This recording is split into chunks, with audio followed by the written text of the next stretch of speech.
नमस्कार. आपण पाहत आहात मातृभूमी न्यूज. मी अखलाक देशमुख. औरंगाबाद येथील सुप्रसिद्ध डॉक्टर शोएब हाशमी यांनी शिवसेना उद्धव बाळासाहेब ठाकरे या पक्षात प्रवेश केल्यानंतर मी या पक्षात प्रवेश का केला यासाठी आज पत्रकारांशी संवाद साधला.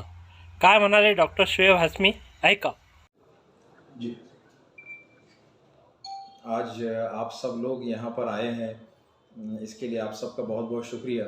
असल में सभी लोगों ने अलग अलग तरीक़े से हमसे अप्रोच किया था, लेकिन सबको एक साथ बात करने में जो है आसानी होती है, इसीलिए हम सब लोग आज जमा हुए हैं. अल्हम्दुलिल्लाह अभी जैसा कुछ रोज़ पहले आरिफ देशमुख साहब ने सबसे पहले ये न्यूज़ लगाई थी कि हमने जो है शिवसेना में प्रवेश करने जा रहे हैं करके, तो मुझसे भी पहले वो न्यूज़ उनके पास आ गई थी. और फिर उसके बाद जो भी जिस तरह से सब लोगों को मालूम हुआ, तो बहरहाल आपके सामने सारी चीज़ें हैं. हमने इसको इस तरह सोचा था. सबसे पहले बात तो मैं ये वाज़ेह कर दूं कि ये मेरी पॉलिटिकल करियर की सबसे पहली किसी पॉलिटिकल पार्टी की मेंबरशिप है. आज से पहले मैं किसी भी पॉलिटिकल पार्टी का हिस्सा नहीं रहा हूं. ना मैंने किसी पॉलिटिकल पार्टी में एज ए ऑफिस बैरियर काम किया, ना ही एज अ मेंबर किसी पार्टी में मैं रहा हूँ. तो मैं किसी भी पार्टी से नहीं आया हूँ. मैं अपने सोशल जो काम होते हैं और जो उसके साथ साथ मुझे लगता है कि अपनी एक ज़िम्मेदारी है, उसको देखते हुए मुझे लगा कि सब लोगों से मैंने मुलाकातें किया हूँ. जैसे मैंने कांग्रेस के अशोक राज चौहान साहब से मिला था, बड़ा साहब थोरात साहब से मिला, उसके बाद एनसीपी के लोगों से मिला, फिर उद्धव ठाकरे साहब से 2 महीने पहले मुलाकात हुई और लगभग 1 घंटा काफ़ी अच्छी डिस्कशन हुई उनके साथ में. मैंने कुछ बातें उनसे कहा, कुछ बातें उन्होंने मुझसे कही और मुझे उसके बाद एक इत्मीनान हुआ कि हमने इनके साथ में जुड़कर और इनके हाथ मजबूत करने के लिए काम करना चाहिए. जिस तरह 2019 में इलेक्शंस के बाद एमवीए एक महाविकास आघाड़ी का क़याम अमल में आया, तो उसके बाद से उद्धव ठाकरे साहब की जो चीफ मिनिस्टर में रहनुमाई में जिस तरह महाराष्ट्र स्टेट ने काम किया, कोविड के दौरान उन्होंने बहुत बेहतरीन काम किया और लोग बहुत पुरसुकून अंदाज में महाराष्ट्र में रह रहे थे अल्हम्दुलिल्लाह. लेकिन उसके बाद जो एक अनफॉर्चुनेट इंसिडेंट्स में उनकी गवर्नमेंट के साथ जो चेंज ओवर हुआ, उस वक्त से ही मेरे दिल में ऐसे ख्यालात थे कि किसी तरह से इस पार्टी के मजबूत करने के लिए हमने भी इनके साथ में जुड़ना चाहिए. बाहैसियत एजुकेटेड पर्सन और ज़िम्मेदार पर्सन मैंने ये कदम उठाया. अच्छा सर, आपको अभी क्या पोस्ट की गई है उस पार्टी में? मैंने फ़िलहाल उनके साथ सिर्फ इतनी ही बात किया हूँ कि मैं उनकी पार्टी को मजबूत करने के लिए उनके साथ रहना चाहता हूँ.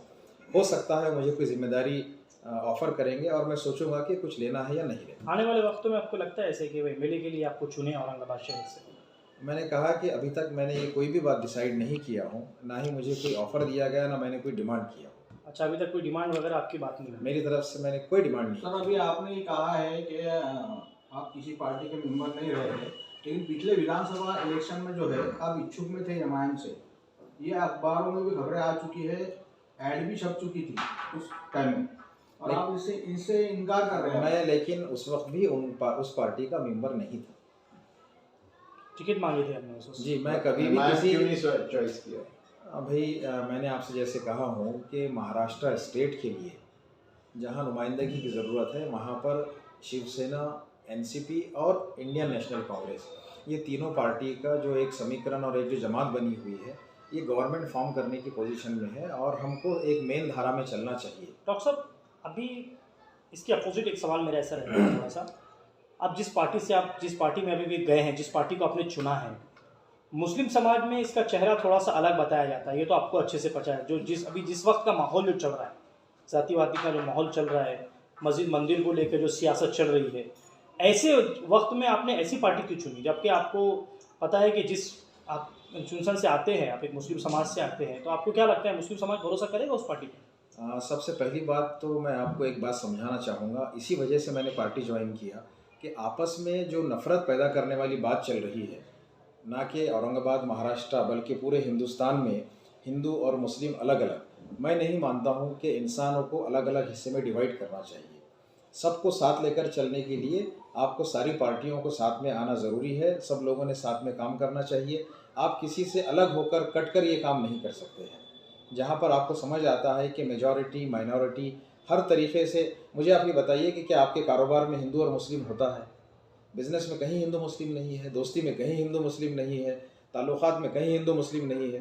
तो ये सियासत में जो ये हिंदू और मुस्लिम है, ये कुछ खुदगर्ज सियासतदानों ने बनाई हुई चीज़ें हैं। मैं इन बातों को नहीं मानता हूँ। ये भी चंद दिनों में जो है लोकसभा का इलेक्शन आने वाला है, आपको भी शिवसेना का प्रचार करना पड़ेगा और ऐसे मौके में जो है मुस्लिम मतदार जो है, आपका चेहरा मुस्लिम है, मुस्लिम मतदार जो है उनका बंटवारा नहीं होगा मुस्लिम वोट का। अल्हम्दुलिल्लाह मैं मुस्लिम हूँ, मुझे बहुत फ़ख्र है। मुझे लगता है कि तमाम मुसलमान हो सकता महाविकास आघाड़ी को ही वोट डाले, तो बंटवारे के क्या सवाल पैदा होता है। सर, महाविकास आघाड़ी जब सरकार गिर रही थी तो जाते जाते उद्धव ठाकरे साहब ने एक फैसला लिया था, औरंगाबाद का नाम छत्रपति संभाजी नगर रखा था। तो बतौर उसको आप कैसे निगाह से देखते हैं? देखिए, पहली बात तो ये है कि मैं किसी पार्टी का स्पोक्स पर्सन नहीं हूँ, है ना। मैंने इनफरादी तौर पर वो पार्टी ज्वाइन किया हूँ। मुझे जो है सियासत में आने की कोई गर्ज नहीं थी। अल्लाह के फजल करम से मेरे पास सारी चीज़ें हैं। ना ही मैंने इलेक्शन की गर्ज से, ना पार्टी की गर्ज से ये चीज़ ज्वाइन किया हुआ। अब रही बात शहर के मामले में, तो शहर के नाम की तब्दीली को मैं इस तरह देखता हूँ कि ये कोई मजहबी मसला नहीं है, ये हमारा जज्बाती लगाव वाला मसला है। अगर मैं और आप औरंगाबाद की ख्वाहिश करते हैं, तो कुछ लोग उस नाम की ख्वाहिश करते हैं जो उस पार्टी ने नाम रखा है। तो हम उसको कैसे पकड़ सकेंगे कि आपने ये क्यों किया और क्या किया? क्या हमने उनको वोट डाला था?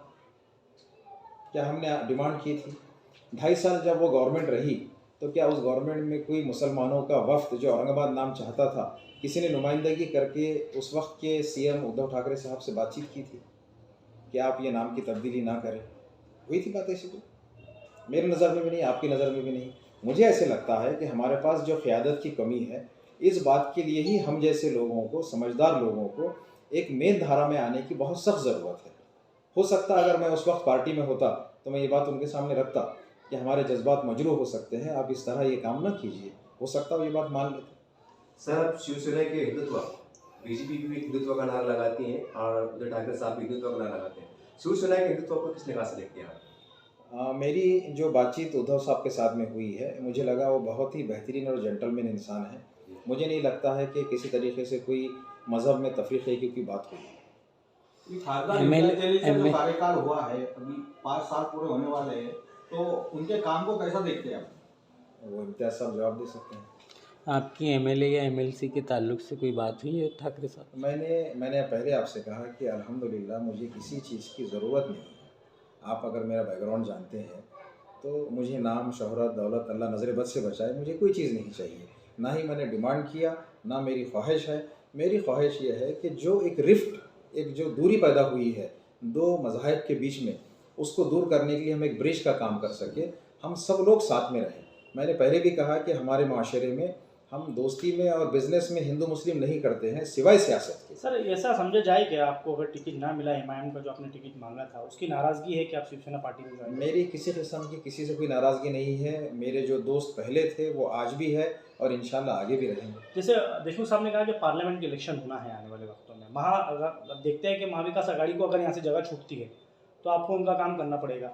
जैसे उन्होंने कहा कि अभी मुस्लिम समाज में आप वोट मांगने के लिए जाएंगे, लेकिन अभी पलड़ा भारी है, एआईएमआईएम का यहाँ से पलड़ा भारी है, तो आप मुस्लिम समाज को कैसे समझाएंगे कि आपको उस पार्टी को वोट मारना है? इलेक्शन आने दीजिए, हम इंशाल्लाह बातचीत करेंगे। ये पार्टी में जाने के लिए आपको विरोधी पक्ष नेता अंबादास जी दानवे का बहुत बड़ा सपोर्ट रहा, ऐसा सुनने में आया। देखिए, उद्धव ठाकरे साहब इस पार्टी के सुप्रीमो हैं। उनसे बात करने के लिए जाहिर सी बात है कि कोई लोग साथ में रहेंगे, कुछ दोस्त रहेंगे।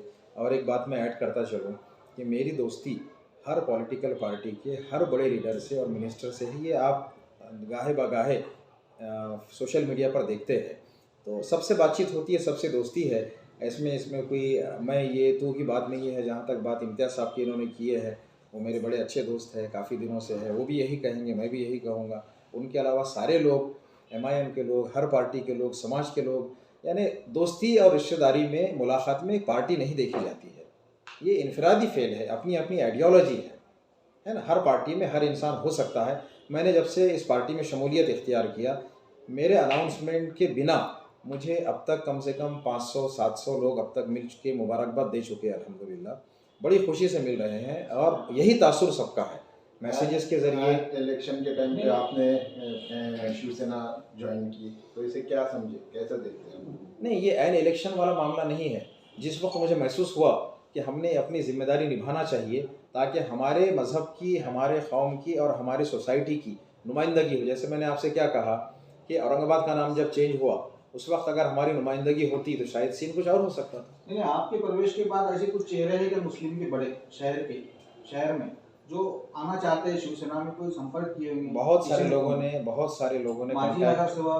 नहीं मैं किसी का नाम नहीं लूँगा, बहुत सारे लोगों ने कांटेक्ट किया है। आप देखेंगे इंशाल्लाह बहुत जल्दी बहुत अच्छा ग्रुप बनेगा और हम क्रिएटिव काम करेंगे। मैं आपको यकीन दिलाता हूँ मेरी वजह से किसी पार्टी, किसी शख्स को नुकसान नहीं होगा, किसी पार्टी को फ़ायदा ज़रूर होगा इंशाल्लाह। एक ऐसी पार्टी जो हम सबको लेकर चल सकते। ठीक है, थैंक यू। फिर सर ऐसे फिर भी एक सवाल सर, मान लीजिए कि इलेक्शन के चुनाव, जो विधानसभा के चुनाव चलेंगे पूर्व से, मध्य से या पश्चिम से, फिर भी अगर पार्टी अगर आपको आदेश दे कि आपको चुनाव लड़ना है क्योंकि मुस्लिम बहुल इलाका है, तो क्या आप चुनाव लड़ेंगे? हनूज दिल्ली दूरस्थ।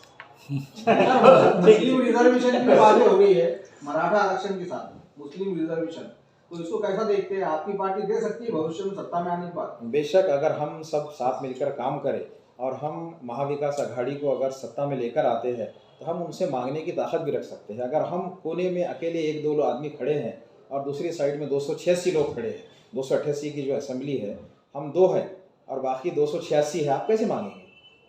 आपको 288 में यानी मेन धारा में शामिल होना पड़ेगा ना, तभी तो आप अपनी बात मनवा पाएंगे। और यही सोच मेरी है कि हम सब के लिए क्या फ़ायदेमंद हो सकता, मेरे अकेले के लिए नहीं।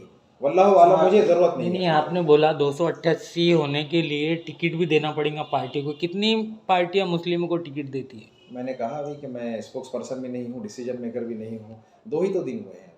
सर फिर जाते थे आखिर में औरंगाबाद के, खास करके आपका ताल्लुक औरंगाबाद से, औरंगाबाद के मुसलमानों के नाम कोई खुला पैगाम, खुला संदेश नई समीकरण में, नई हालात में? मेरी आप तमाम औरंगाबाद के भाई बहनों से, बुज़ुर्गों से और दोस्तों से ये रिक्वेस्ट है, जिस तरह मैंने बात किया हूँ कि अपने ज़ाती मफाद को बाजू में रखते हुए खुले जहन से इस बात को सोचे कि हमारे आने वाले जनरेशन के लिए, हमारे माशरे के लिए, अच्छी माशरे की बनावट के लिए हमें क्या चीज़ की ज़रूरत है। मुझे लगता है कि जब तक हम सब लोग मिलकर साथ काम नहीं करेंगे कुछ भी नहीं होता है। एकला चलोरे वाली थ्योरी कभी कामयाब नहीं हो सकती है। जब तक टीम वर्क नहीं होगा तब तक कोई टीम जीत नहीं सकती है। आप सबसे गुजारिश है कि सब मिलजुल कर रहें और आपसी इख्तलाफात को दूर रखें। सियासी इख्तलाफात वक्तिया होते हैं और 1-2 लोगों को फ़ायदा पहुंचाते हैं। हम सब ने मिलजुल कर रहना चाहिए और मोहब्बत से रहना चाहिए। नाम बोल दीजिए। डॉक्टर शोएब हाशमी।